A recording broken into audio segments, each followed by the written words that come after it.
What is up, my good people? That Super Bowl was something else, especially the crypto commercials, and everyone's talking about it. And I have something to show you guys that'll, um, you'll want to stay tuned for this one. Anyways, before I go on, I just want to point out that we didn't have like a massive dump after all those crypto commercials. Usually, there's a lot of hype leading into it, and then there's a major pump afterwards. But nothing really happened, and it stayed pretty steady. Now, we'll see how this plays out. And I still hold to the ABC correction, and this is my target point. And there's a lot of reasons why I'll be selling out of, you know, my my holdings because we're headed into a time period where if you look at the macro economic landscape, there's a lot going on, and there's a lot of talk about a cyber pandemic that's coming. And the last thing uh, that you want to be doing is holding something that's you won't have access to, right?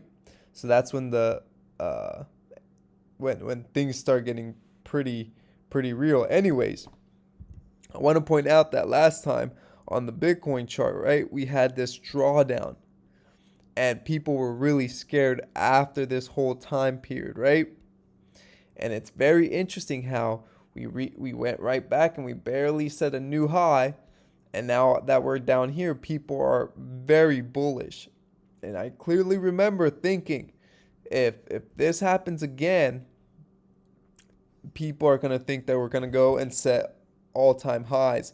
So there's going to be a lot of hype going into it, and people are going to be saying, "Oh, this is the same as before." But if you notice, there's a lot of fear. If you're in this market during that time, there's a lot of fear around this time period. But now it's quite different. People are saying, "No, we're going to go. This is where Bitcoin really starts taking off." And hey, this is not financial advice, but I will be selling into that greed.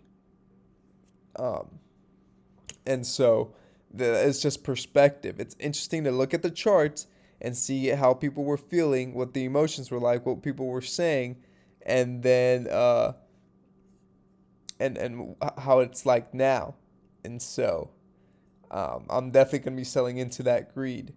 Now, here was one of the crypto commercials from FTX. I'm not going to play it, but it was quite interesting and very funny.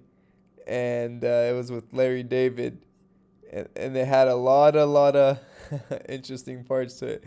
Here's the other one that a lot of people are talking about, and job well done to them because I remember seeing this, and I was like, "What in the world? The QR code?" I was so confused at first, and then scanned it, and yeah, it was a Coinbase QR code. So they're definitely getting all the talk. Apparently their site crashed. They had apparently like 20 million um, features in like a minute or so, which was wow. So they accomplished what they wanted to get accomplished. So it says Coinbase went from 186th place to second on the App Store after its Super Bowl ad. That's crazy. So that it was effective what they did. Here are some. I thought I'd show you guys this, but they're saying Snoop Dogg is publicly supporting Cardano because of what he was wearing. I thought that was pretty funny. Then there's this other one about like Hbar, right? They're making the H here. So interesting to see. Now, I thought that the main three topics they were really harping on was crypto, the metaverse, and electric vehicles. And this is where they want to turn to. This is the future that they're gearing everyone to. Now, whether you agree with a lot of it or not, it doesn't matter. This is where it's going.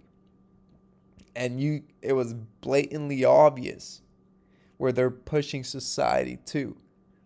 And so there's a lot of hype surrounding it, and it was very well noted, by me at least, and I'm sure a lot of people that were watching it. So they got their point across loud and clear. And that's why for me, when I see a lot of that hype and a lot of that stuff going on, especially when it comes to the crypto markets, I sell into the greed. Not buy, I sell into it. Let's see here. So their council member, DBS, will launch the retail crypto trading. And remember, I did a video on BlackRock offering crypto trading by this year. Now you're starting to see huge members coming in. And this is Singapore's mega bank, DBS. So that's huge, $500 billion in assets. You see all these institutions starting to offer it. You saw what the Suberbowl was pointing towards. So make no mistake, the retail crowd, the masses are going to come in at the time when everything's pumping up and it's at all-time highs. So be greedy when others are fearful, and be fearful when others are greedy. That's the saying. Another thing I want to point out is the uncertainty that surrounds a lot of this macro financial landscape, right? And I think when you look at historical records and get some context from it, you see that there are a lot of similarities. And I'm not saying this is going to happen, but in the event that XRP becomes a matter of national security and you aren't allowed to hold it, yeah, they could definitely confiscate it. And that will be a interesting time period. But nevertheless, you can't rule it out, because it's happened before when it came to physical gold. It can happen again when it comes to digital money, because if you can't use your digital identification to purchase anything, then what good does it do? So they can clearly monitor that and limit you even more than with physical gold. So, and I thought this was a very, very profound statement by XRP Darren. He says, "It will come out of nowhere. We have the solution to all of your problems. Forgive all of the debt, but we want all of your assets in return."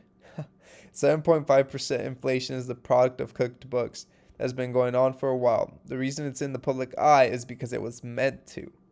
So, folks, don't think that forgiving debt is going to come at no cost. No, there's always a cost. There is no free lunch.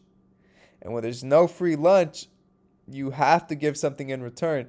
And the way to do it is, okay, we'll forgive everything, but then now you owe nothing, like the World Economic Forum says, and you'll be happy. So he's right. Inflation is the product of cooked books. So that's why, for me, like I said, not financial advice, you do what is best for you. I'm selling into the greed because I already know people and what they experienced this time. It's the complete opposite right now. So nevertheless, I hope that you guys enjoyed this video. Like and subscribe to the channel. Thank you for watching. Remember, stay vigilant and eyes open and ears open, because you want to buy when there's fear and you want to sell when there's greed. This is the Mega Bull experience, and I'll see you in the next one.